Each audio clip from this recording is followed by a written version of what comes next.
अस्सलाम वालेकुम बेटा। लास्ट टाइम जो है ना हमने जो बॉइलिंग पॉइंट के बारे में पढ़ा था, फिर हमने उसके फैक्टर जो है ना वो डिस्कस किए थे। और आज जो है ना हम उसकी अगली प्रॉपर्टी लिक्विड की पढ़ेंगे, जी डिफ्यूजन। कि जी डिफ्यूजन होता क्या है। सबसे पहले जो है ना हम इसको डिफाइन करेंगे। जो गैस की प्रॉपर्टी हमने पढ़ी थी बेटा, उसके अंदर जो है ना वो डिफ्यूजन की ये डेफिनेशन लिखी थी, अ spontaneous mixing up of A molecule by random motion and collisions to form a homogeneous mixture। अब इसमें जो हमारे पास ये वाला वर्ड है spontaneous mixture. Spontaneously mixing up का मतलब क्या होता है। केमिस्ट्री के अंदर जो होते हैं ना वो दो तरह के रिएक्शन होते हैं, एक होता है स्पॉन्टेनियसली और एक होता है नॉन स्पॉन्टेनियसली। स्पॉन्टेनियसली वो होता है जो नेचर के अंदर खुद ब खुद होते रहते हैं, उसे हम क्या है स्पॉन्टेनियसली कहते हैं। और जिस दूसरा जो नॉन स्पॉन्टेनियस होता है, ऐसा रिएक्शन जिसको परफॉर्म करवाने के लिए किसी एक्सटर्नल एजेंट की जरूरत होती है, उसे हम क्या कहते हैं, नॉन स्पॉन्टेनियस रिएक्शन कहते हैं।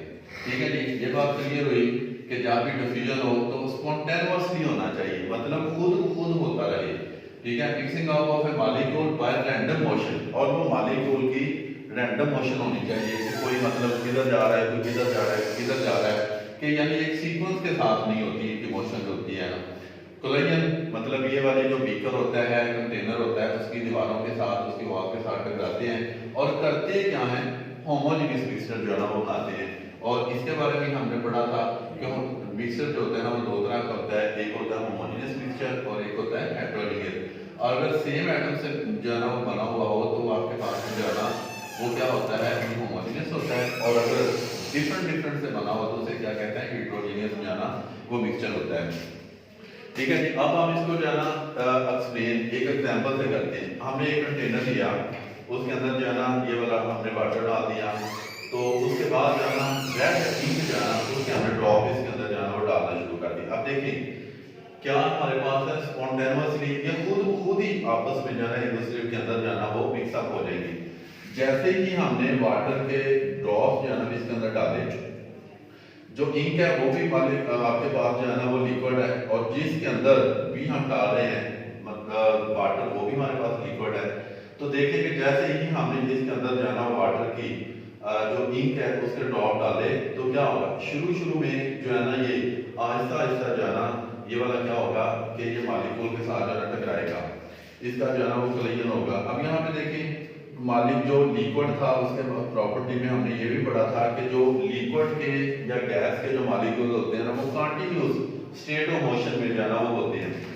अब फॉर एग्जांपल कि ये इसका ये वाला मॉलिक्यूल है, ये इधर को जा रहा है, इसका इधर एक वाला है वो इधर को जा रहा है, ये वाला इस तरह ऊपर को जा रहा है, ये वाला आपके पास जो है ना वो इधर को जा रहा है। तो इनकी जो इस तरह मोशन होती है, अब देखिए कोई भी किसी सीक्वेंस से नहीं है, कोई किधर जा रहा है कोई किधर जा रहा है, तो इस मोशन को हम क्या कहते हैं, ये वाला आपके पास जो है ना वो रैंडम मोशन होगी। जब ये मॉलिक्यूल इस तरह रैंडमली एक दूसरे के साथ जो है ना वो कोलिजन करेंगे तो क्या होगा, तो ये वाले जो इंक के मॉलिक्यूल होंगे वो भी इनके साथ आपस में कोलिजन करेंगे, टकराएंगे, और आहिस्ता आहिस्ता क्या होगा, ये वाले पूरे बीकर के अंदर जाना वो मिक्सअप होना शुरू हो जाएंगे, ये वाला।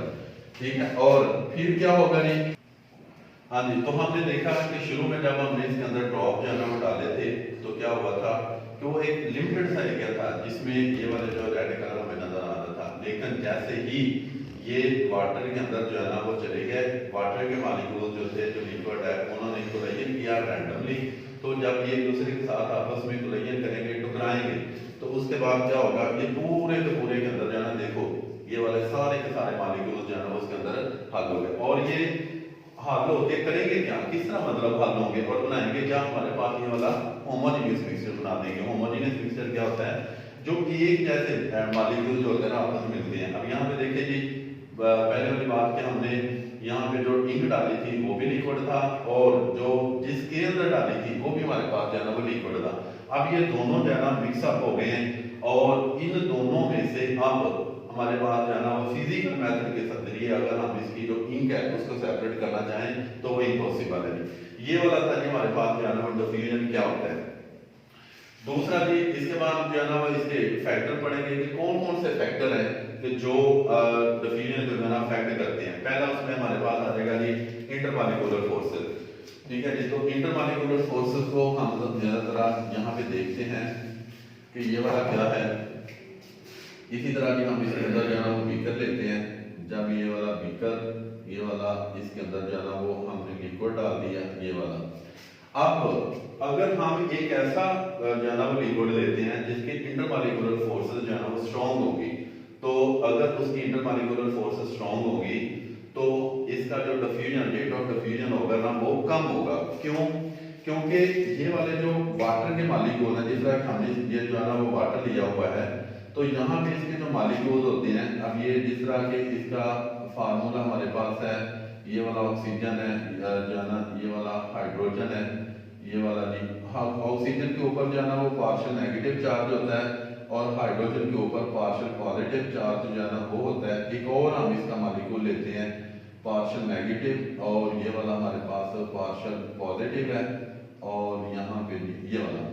अब यहाँ पे देखें कि इन दोनों के दरमियान एक मॉलिक्यूल का पॉजिटिव और एक मॉलिक्यूल का नेगेटिव, इन दोनों के दरमियान जो फोर्स ऑफ अट्रैक्शन होती है वही हमारे पास जो इंटरमॉलिक्यूलर फोर्सेस होती है।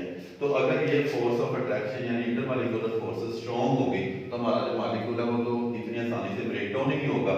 तो जब वो हमारा मॉलिक्यूल ब्रेक डाउन नहीं होगा तो ऊपर जो लास्ट पिछली वाली एग्जांपल हमने देखी थी, जब हमने इंक के ड्रॉप उसके अंदर डाले थे, तो जब वाटर के मॉलिक्यूल जो है ना वही हमारे ब्रेक डाउन आसानी से नहीं होंगे, तो वो उनके साथ कोलिजन करके वो एक होमोजेनियस मिक्सचर जो है ना वो आसानी से कैसे बनाएंगे।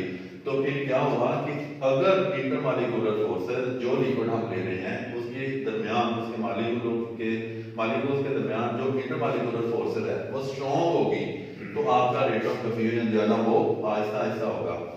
अगला जी हमारे पास हम क्या है जी, हमारे पास है जी जो है ना वो साइज ऑफ मॉलिक्यूल।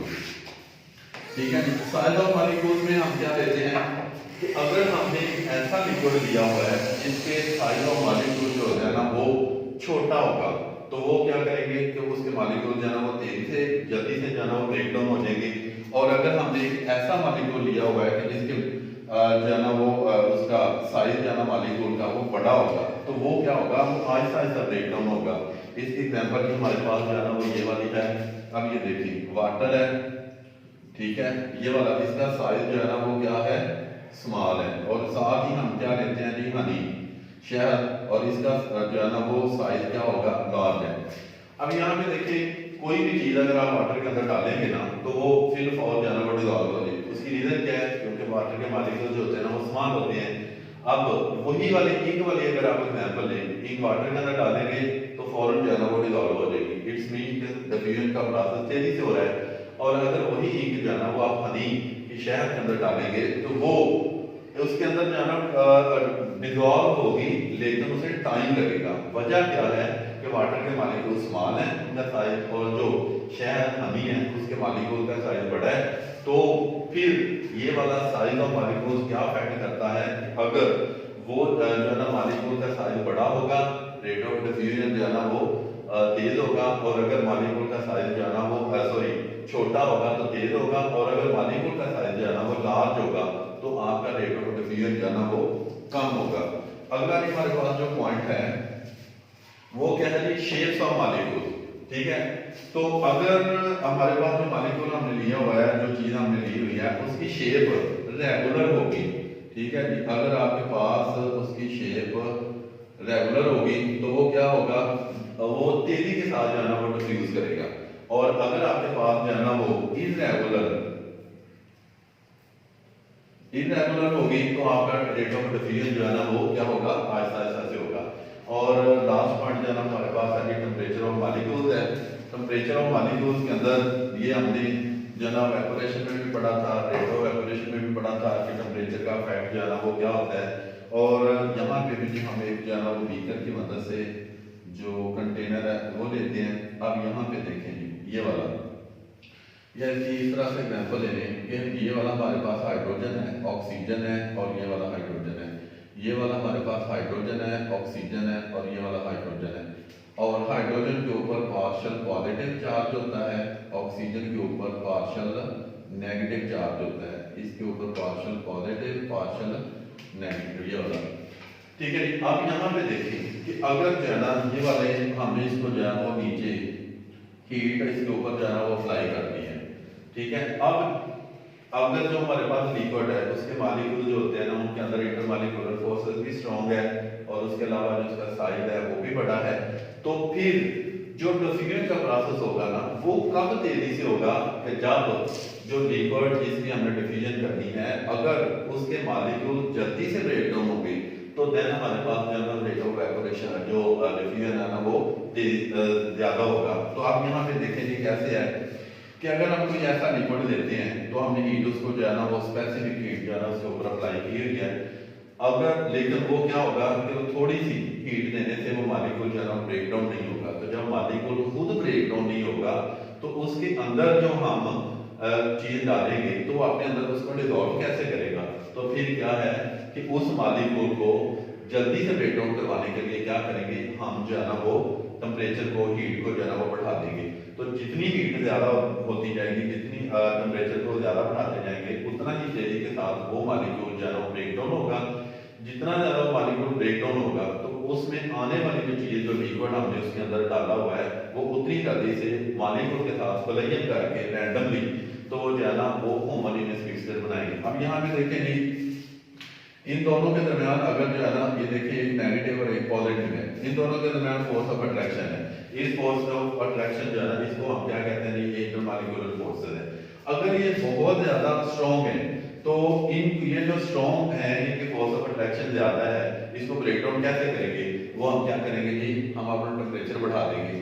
जैसे जैसे हमारा टेम्परेचर बढ़ता जाएगा ये वाली फोर्स ऑफ अट्रैक्शन जो इंटरमॉलिक्यूलर फोर्सेस होती है ये वीक होती जाएगी। जैसे जैसे वीक होती जाएगी ये आपस में जो है ना वो ब्रेक डाउन हो जाएंगे। तो जितना टेम्परेचर बढ़ाएंगे उतना इंटरमॉलिक्यूलर फोर्सेस या मॉलिक्यूल जो होते हैं ना वो तेजी से ब्रेक डाउन करेंगे और जब वो ब्रेक डाउन हो जाएगा फिर उसके अंदर जो चीज हम डालेंगे वो फौरन जो है ना उसके अंदर डिसॉल्व होकर हमारे पास क्या बना देगा जी, ये वाला हमारे पास होमोजेनियस मिक्सचर जो है ना वो बन जाएगा। तो फिर टेम्परेचर का क्या हुआ, टेम्परेचर अगर हम इंक्रीज कर देंगे रेट ऑफ डिफ्यूजन भी इंक्रीज हो जाएगा, टेम्परेचर अगर हम इंक्रीज कर देंगे रेट ऑफ डिफ्यूजन भी हमारे पास जो है ना वो डिक्रीज हो जाएगा। तो ये वाला बेटा आपका टॉपिक था। सुबह हम इंशाल्लाह इसकी लास्ट प्रॉपर्टी या डेंसिटी के बारे में डिस्कस करेंगे। तो ये वाला जो डिफ्यूजन है इसको आपने याद भी करना है और होमवर्क भी इसका जो है ना वो आपने करना है। ओके जी, अल्लाह हाफिज़। अस्सलाम वालेकुम नाइन्थ क्लास बच्चों, हम लोग एनिमल टिश्यूज पढ़ रहे थे। एनिमल टिश्यूज में इससे पहले हमने मसल टिश्यूज पढ़े हैं। मसल टिश्यूज के अंदर 3 तरह के मसल टिश्यूज पढ़े थे हमने, स्केलेटल मसल्स पढ़े थे हमने, स्मूथ मसल्स पढ़े थे और कार्डियक मसल्स पढ़े थे।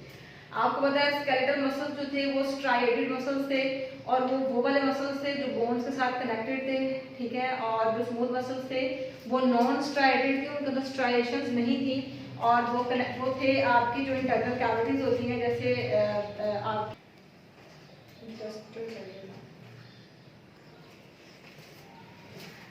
नाइन्थ क्लास स्टूडेंट्स हम एनिमल टिश्यूज पढ़ रहे थे। एनिमल टिश्यूज में जो रिसेंट हमारा लेक्चर हुआ है उसमें हमने मसल टिश्यूज पढ़े थे। मसल टिश्यूज 3 तरह के टिश्यूज थे, स्केलेटल मसल्स थे, स्मूथ मसल्स थे और कार्डियक मसल्स थे, ठीक है।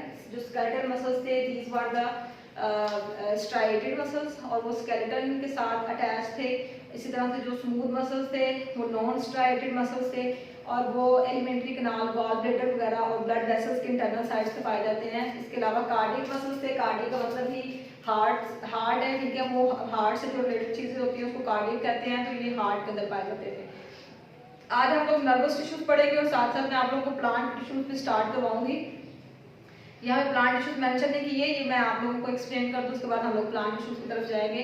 बच्चों जो नर्वस टिश्यूज हैं ये वो वाले टिश्यूज हैं जो आपके ब्रेन के अंदर है, ठीक है, जो आपके नर्वस सिस्टम के अंदर पाए जाते हैं। जैसे आपका नर्वस सिस्टम के अंदर ब्रेन आ जाता है, आपका स्पाइनल कॉर्ड आ जाता है, ठीक है। तो इस पोर्शन के अंदर जो टिश्यूज पाए जाएंगे उनको नर्वस टिश्यूज हम लोग कहेंगे।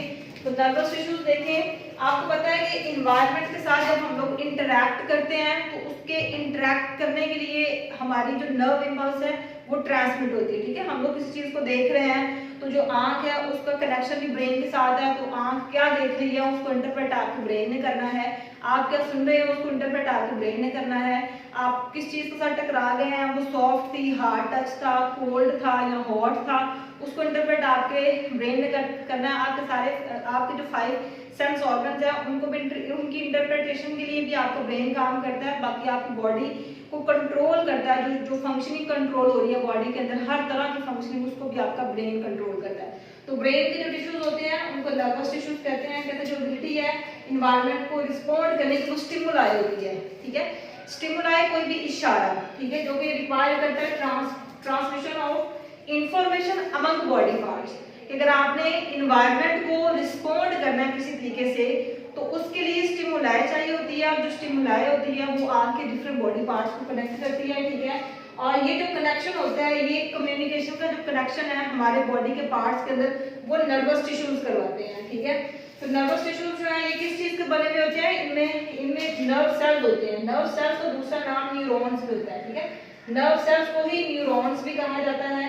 और जो मैसेजेस हैं वो एक बॉडी पार्ट से दूसरे बॉडी पार्ट तक, ठीक है, या ब्रेन से किसी बॉडी पार्ट तक, या बॉडी पार्ट से ब्रेन तक नर्व इम्पल्स के थ्रू जो है ना वो मैसेजेस जाते हैं, ठीक है।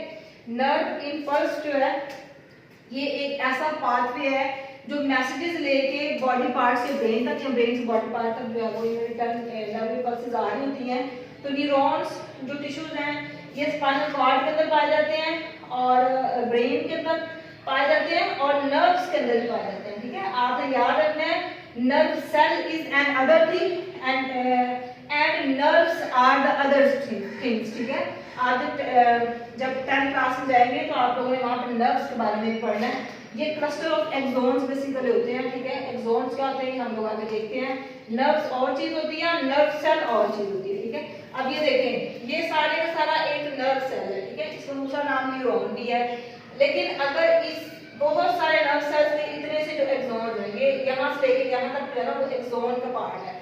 तो ये जो एक्सोन है इनका जो एक क्लस्टर होता है, ठीक है, मिलते जाए, उसको नर्व सेल कहते हैं। उसका क्या फंक्शन है ये 10th क्लास में आप लोग पढ़ेंगे। अभी जो यहाँ तक का जो फंक्शन है जो आप लोगों का जो बुक के अंदर लिखा हुआ है वो बस यही है कि नर्वस टिश्यूज क्या है, ठीक है। ये क्यों जरूरी है कि हमने हमारी बॉडी ने इन्वायरमेंट के साथ जो है वो रिस्पॉन्ड करना होता है और उसको रिस्पॉन्ड करने के लिए स्टिमुलाई जाती है। स्टिमुलाई डिफरेंट बॉडी ऑर्गन्स को जो है वो कोऑर्डिनेट करती है और उस कोऑर्डिनेशन के लिए जो है वो नर्वस टिश्यूज चाहिए होते हैं। नर्वस टिश्यूज किसके बने हुए होते हैं, नर्व सेल्स के, ठीक है। नर्व सेल्स या न्यूरॉन सेल्स, नर्व सेल्स यहाँ आप न्यूरॉन सेल कह रहे हैं एक ही बात है। नर्व सेल्स के नर्वस टिश्यूज बने हुए होते हैं और ये जो है नर्वस टिश्यूज या नर्व सेल्स ये मैसेजेस कंडक्ट करवाते हैं बॉडी के डिफरेंट पार्ट्स के दरमियान में और उन मैसेजेस को नर्व इम्पल्स कहा जाता है, ठीक है। और ये जो न्यूरॉन्स है ये कहाँ कहाँ पाए जाते हैं, ये ब्रेन के अंदर पाए जाते हैं, ये स्पाइनल कॉर्ड के अंदर पाए जाते हैं और थर्ड जो है ये नर्व्स के अंदर ये पाए जाते हैं, ठीक है। यहाँ पे हम लोग नर्व सेल या न्यूरॉन सेल का जो है वो स्ट्रक्चर देखेंगे। बच्चों यहाँ से ऊपर से इधर से लेके यहाँ तक जो इसका पार्ट है ये सेल बॉडी है। आपकी बुक के ऊपर इसकी लेबलिंग इस तरह से नहीं दी हुई है, आप लोग कर सकते हैं। आपने प्रीवियस क्लास में भी इसकी लेबलिंग पढ़ी हुई है। इधर से लेके यहाँ तक जो है वो सेल बॉडी है, इसके अंदर यहाँ पे न्यूक्लियस पाया जाता है और ये जो थ्रेड लाइक आपको स्ट्रक्चर नजर आ रहे हैं ये वाला, ठीक है, इनको डेंड्राइट्स कहते हैं, ठीक है। और फिर ये जो है नोड टू नोड्स जो डिफरेंट किस्म की कनेक्टेड है एक दूसरे के साथ में किसी पोर्शन, इस सारे थ्रेड लाइक स्ट्रक्चर को एक्सोन कहते हैं, ठीक है। और नीचे फिर ये नीचे जो है ये फिर डेंड्राइट्स है। फंक्शन मैं आपको बता देती हूँ जो नर्व इम्पल्स जनरेट होती है। ये जो डेंड्राइट्स है ये कोई नर्व इम्पल्स लेके आएंगे, ठीक है। नर्व इम्पल्स जो है उसको लेके आएंगे, नर्व इम्पल्स यहाँ आएगी न्यूक्लियस होती हुई एक्सोन के जरिए जाती हुई इन डेंड्राइट से, ये डेंड्राइट किसी और इसी तरह के न्यूरॉन सेल के साथ अटैच होंगे और फिर उससे होके अगले उस न्यूरॉन सेल से बिल्कुल इसी तरह से जो है वो मैसेज पास होगा अगले न्यूरॉन सेल में, उससे फिर अगले, इस तरह से सारे न्यूरॉन सेल्स जो है वो लेंथ वाइज कनेक्टेड है, आप ये सोचें। और जो नर्व इम्पल्स है वो एक न्यूरॉन सेल से दूसरे से तीसरे से चौथे से इस तरह से कभी ब्रेन तक पहुंच जाती है। तो ये स्टूडेंट्स नर्वस टिश्यूज थे, ये हो गया। आगे हम लोग देखते हैं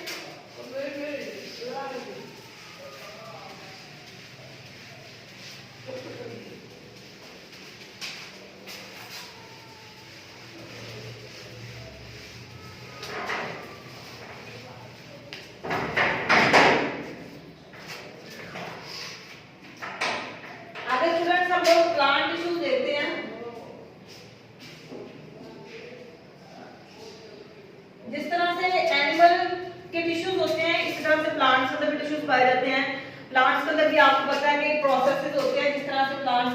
फोटोसिंथेसिस का प्रोसेस है, ठीक है।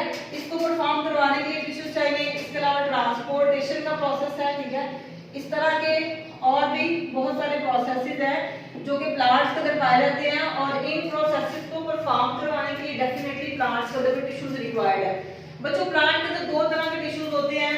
एक जो है टाइप्स ऑफ प्लांट टिश्यूज लिखेंगे हम यहाँ पे। एक तरह के जो प्लांट्स के अंदर टिश्यूज होते हैं वो कंपाउंड या कॉम्प्लेक्स टिश्यूज। दूसरी तरह के जो टिश्यूज है इसमें वो सिंपल टिश्यूज है, ठीक है। आज हम लोग बच्चों प्लांट के सिंपल टिश्यूज को रीड आउट करेंगे कि प्लांट के सिंपल टिश्यूज कौन से होते हैं। प्लांट के जो सिंपल टिश्यूज हैं ये वो वाले टिश्यूज होंगे जो एक ही तरह के सेल्स के बने हुए हैं, ठीक है। उनके अंदर डिफरेंट टाइप्स ऑफ सेल्स नहीं होते, एक ही तरह के सेल्स होते हैं। वो जो सेल्स होते हैं उनकी दीवारें पतली होती हैं और एक सेल दूसरे सेल के साथ बिल्कुल डायरेक्टली कनेक्टेड है। लाइक ये देखें, ये एक प्लांट का सेल है, ठीक है। दूसरा इसके साथ ऐसे कनेक्टेड है, फिर ऐसे एडजेसेंट सेल उसके बिल्कुल साथ है। तो ये जो है ये मिलके सिंपल टिश्यूज बना देते हैं। कौन से टिश्यूज बनाते हैं? सिंपल टिश्यूज बना देते हैं। इसके अलावा जो सिंपल टिश्यूज जो है वो दो तरह से होते हैं। इसके अंदर एपिकल मेरिस्टम होता है, लेटरल मेरिस्टम होता है, ठीक है। Simple tissues are of two types, one is the apical meristem and the other is the lateral meristem. Simple tissue दो तरह के होते हैं, ठीक है। ये मेजर कैटेगरीज थी 1 2 प्लांट्स के टिश्यूज, कंपाउंड या complex tissues, then simple tissues, ठीक है। अब ये जो सिंपल टिश्यूज हैं ये आगे दो तरह के हैं, एक एपिकल मेरिस्टम टिश्यूज है और एक लेटरल मेरिस्टम टिश्यूज है। अब देखते हैं हम लोग स्टूडेंट्स एपिकल मेरिस्टम टिश्यूज क्या होते हैं और कहां पे पाए जाते हैं। एपिकल मेरिस्टम, ये जो एपिकल मेरिस्टम टिश्यूज हैं students, they are found at the apices of the roots and shoots। के apices का मतलब होता है टिप्स, ठीक है। अब रूट का स्ट्रक्चर फॉर एग्जांपल मैं यहाँ पे बनाऊं, अगर मैं उसका एक लॉन्गिट्यूडनल सेक्शन लूं, लॉन्गिट्यूडनल सेक्शन का मतलब है फॉर एग्जांपल ये मेरे पास एक रूट है, ठीक है। ये मार्कर जो है इसको आप एक रूट कंसीडर करें। मैं इसको ऊपर से ऐसे हाफ नीचे तक कट कर देती हूँ, ठीक है। अब ये कट करके मैं जो अंदर से इसका स्ट्रक्चर देखूंगी वो मेरे पास एक उसका लॉन्गिट्यूडनल सेक्शन है, ठीक है, लंबाई वाला सेक्शन। अगर हम लोग लंबाई वाला सेक्शन इसका रूट का जो है वो लेते हैं तो हमें पता चलता है कि इसके अंदर जो है वो एपिकल मेरिस्टम होती है और ये रूट कैप होती है, ठीक है। Root cap and apical meristem. इसके अंदर आप ये सोचें कि इस तरह से लंबे जो है वो इस तरह के ऐसे सेल्स इसके अंदर हैं, लंबाई में इसके सेल्स चलते हुए आ रहे हैं, ठीक है। इधर भी उसी तरह से सेल्स हैं बच्चों, ठीक है। ये रूट क्या है? ये एपिकल मेरिस्टम है बच्चों। ये जो एपिकल मेरिस्टम के जो टिश्यूज हैं ये पाए जाते हैं at the apices of the roots and shoots. आप इस तरह से मैंने रूट का स्ट्रक्चर बना दिया, ठीक है। रूट का लॉन्गिट्यूडनल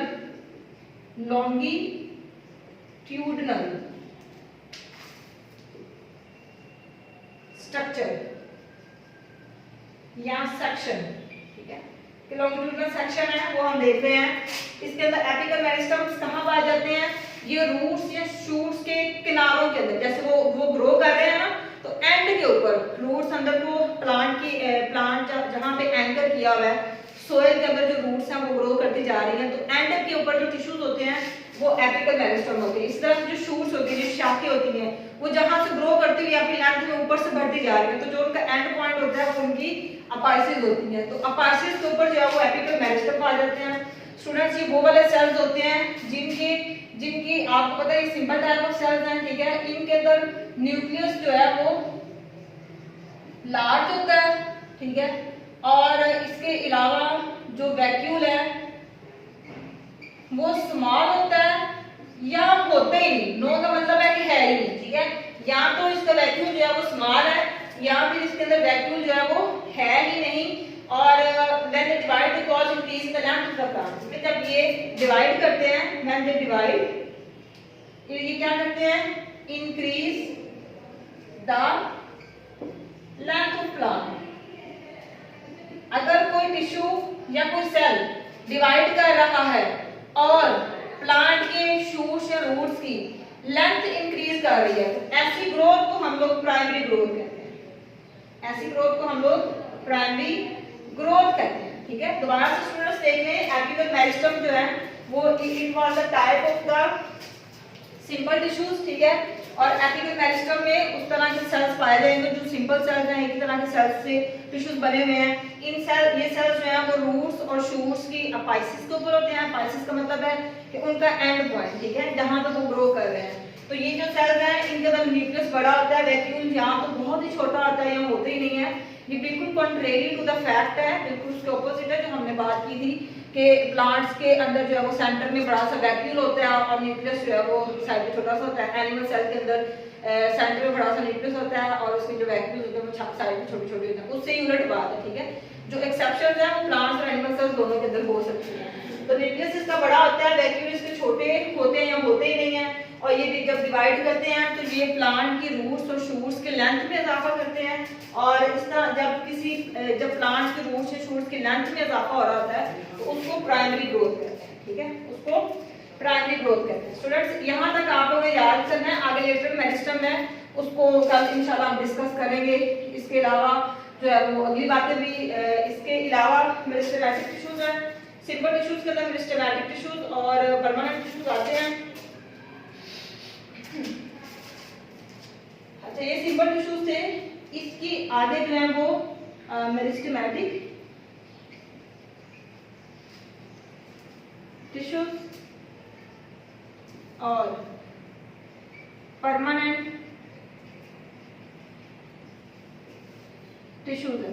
ठीक है, और मेरिस्टेमेटिक टिश्यूज के फर्दर जो है ना ये दो टाइप्स हैं, ये वाली एपिकल मेरिस्टम, ठीक है, मेरिस्टेमेटिक से मेरिस्टम, एपिकल मेरिस्टम और लेटरल मेरिस्टम। अब ये जो सिंपल टिश्यूज हम लोग पढ़ रहे हैं, इसका जो परमानेंट टिश्यूज हैं और मेरिस्टेमेटिक टिश्यूज का जो लेटरल मेरिस्टम है इसको कल हम लोग डिस्कस करेंगे। ठीक है, आज फिर बहुत लंबा आ जाएगा, इसी को आपने याद करना है और इसकी डायग्राम की अंडरस्टैंडिंग लेनी है। एक में डायग्राम बनाई है, दूसरी जो है डायग्राम मैं इंशाल्लाह कल बनाऊंगी, वो लेटरल मेरिस्टम में आती है। तो अपना ख्याल रखिएगा बच्चों, अल्लाह हाफिज।